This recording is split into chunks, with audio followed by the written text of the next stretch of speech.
It's hard to breathe, but that's alright. Hush.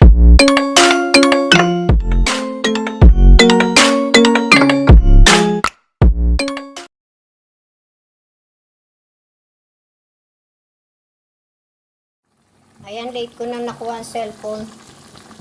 Nagluluto si Nanay Esper ng munggo with pata. Nagisa ko na yan. Yan pata, tapos ilalagay natin maya-maya yung bagoong. Ito na yung pinakuloang munggo. Ayan na.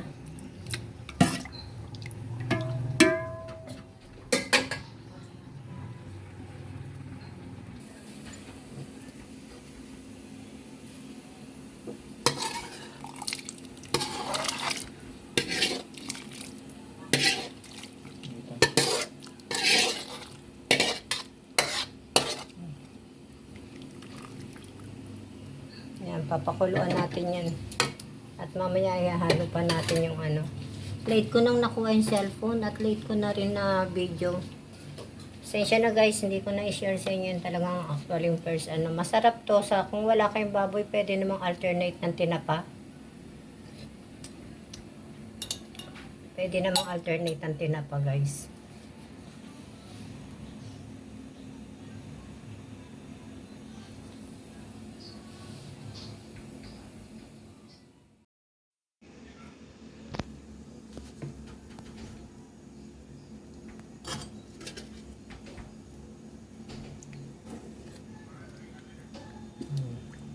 With pata.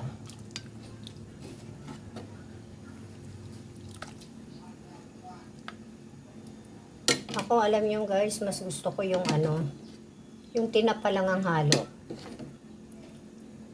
Mas gusto ko yung tinapa lang ang halo. Tapos gusto ng mga anak ko haluan pa yan ng ng repolyo. Mamaya haluan ko yan ng repolyo. Para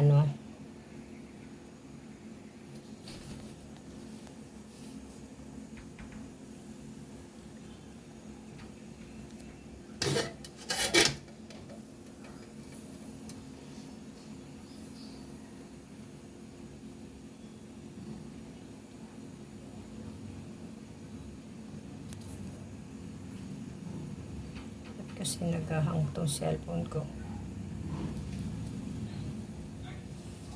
Naghahang siya.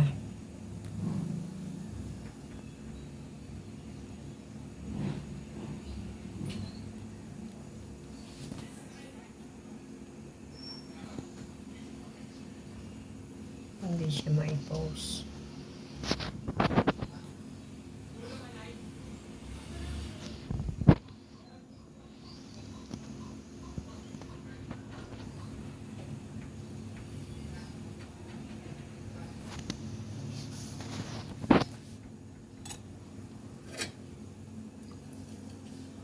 Yan. Munggo with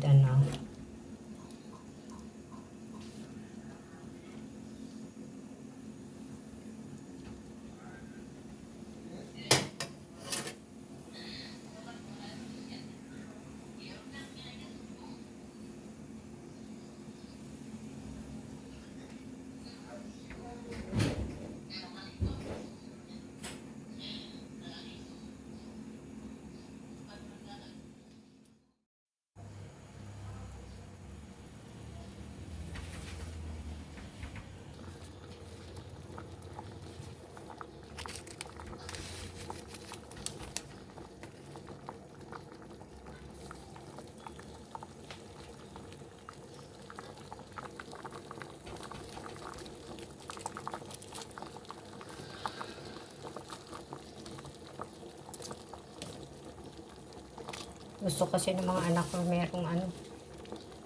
merong tawag dito, merong repolyo. Ako ayoko ng mga ganitong klaseng luto. Gusto ko plain lang, tinapa lang, saka ampalaya.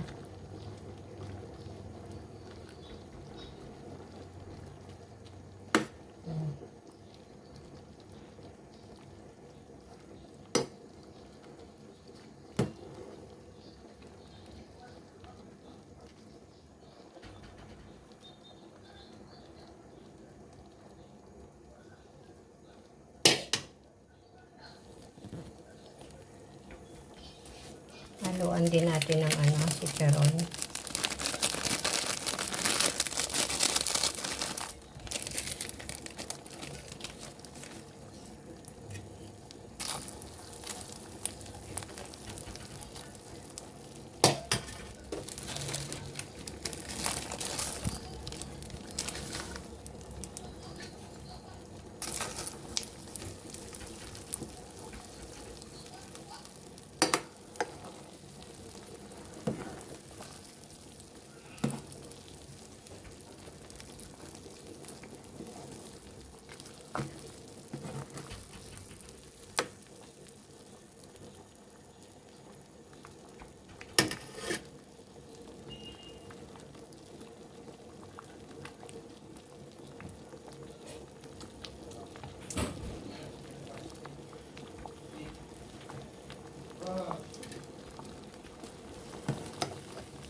May baka yan, may baboy yan. Patang hinalo.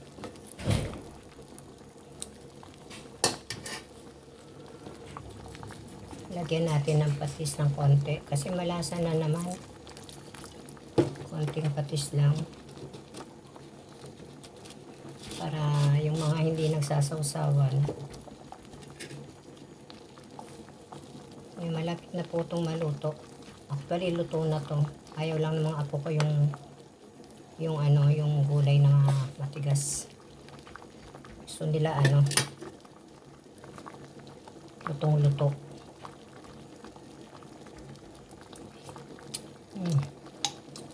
Yummy, yummy, yummy na. Sarap na yan.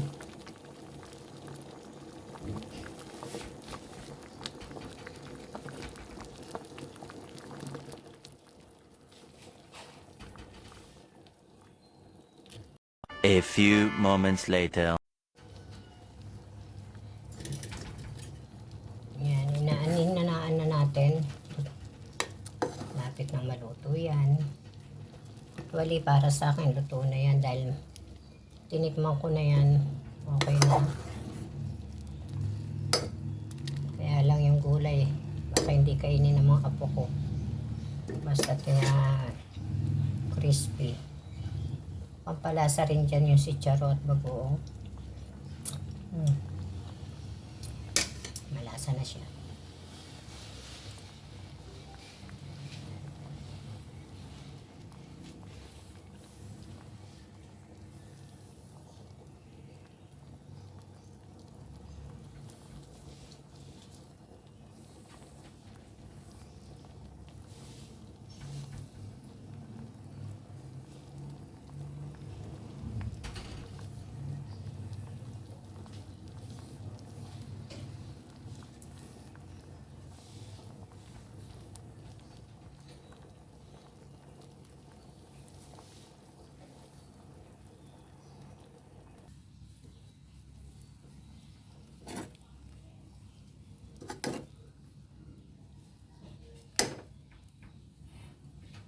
Ayan, luto na guys. Si-serve na natin sa isang ano, para sa bowl.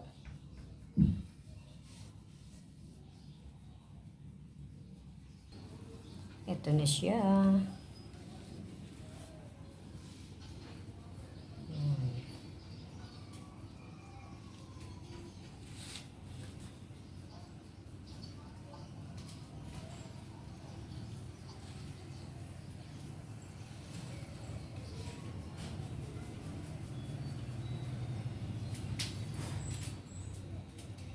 Kainan na.